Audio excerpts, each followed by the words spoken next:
Saga opens Wednesday. That was interesting music. The Phantom Menace introduces a new generation of characters, among them a wise Jedi Master who thinks he has found a very special young boy. I request the boy be tested, Master. Oh. Trained as a Jedi, you request for him, Finding him was the will of the Force. I have no doubt of that. Liam Neeson plays this new addition to the Star Wars family, Qui-Gon Jinn. Liam could... You're the first to pronounce the name right. Well, it was sort of made very apparent to me in the production notes. Qui-Gon Jinn. Qui like in quiet. Yeah. Gone as in, oh, he's gone, and gin as in tonic. Yeah, let's have a drink. You know, when I knew that you were going to be in this movie, Liam, I thought, Liam Neeson, Star Wars, that's kind of a funny combo at first glance. When you were approached about it, did you think right away, yeah, I want to be a part of this, or? Oh, absolutely, I did, yeah. Really? But more than that, I wanted to work with George Lucas. I'd always been a big fan of his since American Graffiti. Yeah. So, when I heard through a friend of mine, Susan Cully, that that George was going to direct this episode of the first episode of Star Wars, I was like, well, yeah, got to find out about that, you know. So you were really raring to go and anxious to do it. Well, I sent my little probe droids out there, you know. Yeah. Eventually got down to sit with them, you know. Yeah. And of course, George is the ultimate Jedi Master, you know. I just copied him, you know. What was it like working with him? It was wonderful because we had.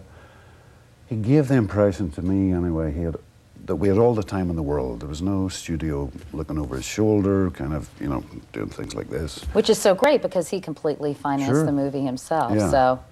And incredibly patient and a wonderful director. And he would give me direction like, speak a bit faster, say that line a little bit slower.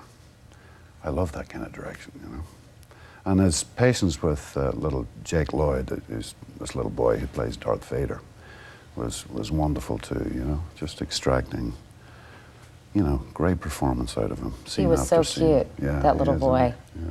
Was it hard, because I know, Liam, you had to play opposite a lot of special effects, courtesy sort of computers and graphics, and as an actor, was that challenging or was it a drag?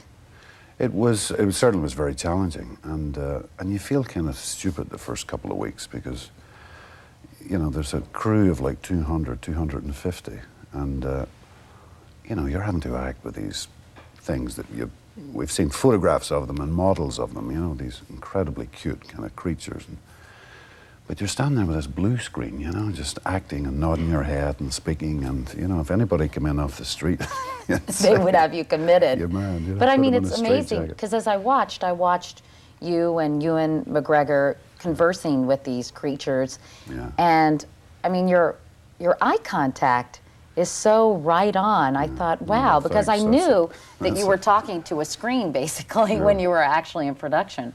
Well, that was something we really wanted to concentrate on, to kind of, for an audience to at least subconsciously believe you're actually looking at these things, you know. And we had actors off camera, we used ping pong balls and stuff, you know. And also to not, like, keep staring at something, you know what I mean? You've just got to treat these things like this is Star Wars land, you know. These are normal creatures, like talking to you or anybody else, you know, so. It happens to have floppy ears, and it's kind of looks like a frog. And you can't understand it. Yeah, that's what I told George Lucas. I couldn't understand this Jar Jar guy until about 3/4 into the movie. What about some of the fight scenes? Those were really quite extraordinary with the saber, lightsabers, is that what you call it? Or saber light? Lightsaber. I'm sorry, I'm just... Light, whatever.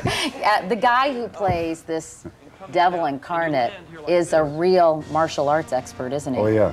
Tell me about him. Ray Parks. Is this a clip? Yeah, but you can talk over it. Talking. No, Ray is a martial arts expert, and he choreographed the fight with Nick, the stunt coordinator, and not only did he have to learn his moves, he also learned my moves and Ewan's moves, you know? And he's the most gentlest guy. I mean, I know he looks like a demon, but, you know, we'd stop fighting and say, Liam, when I do that, you're supposed to come in like that. He'd kind of talks about it like that. You know? Your character He's is really wonderful. sort of the steady force, the heart and soul of the movie, don't you think, in a way, this guy? Yeah, he seems to be. Yeah, he's very much at the core, and his quest is to having found this boy, to make sure he's kind of brought into the light, as it were, you know, that there's something about him, there's a destiny that... Even though he later succumbs to the dark side. He succumbs, yeah. I have to Somewhere ask down you the road. something, Liam. In this June Red book, this got some attention. You said you were retiring from movies, that you were you said film is a director's medium. We were basically puppets. Oh, you don't have to go on, yeah, I know.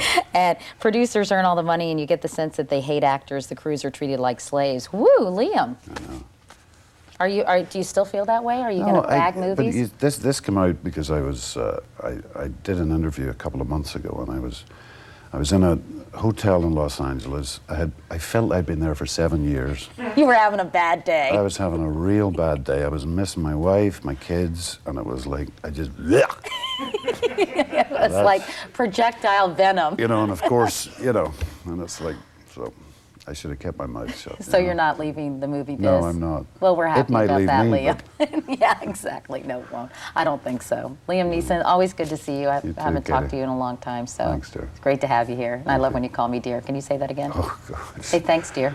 I sometimes get slapped in the face for that. Oh, you know? no, I think it's so sweet. Thank you, dear. Thanks, Liam.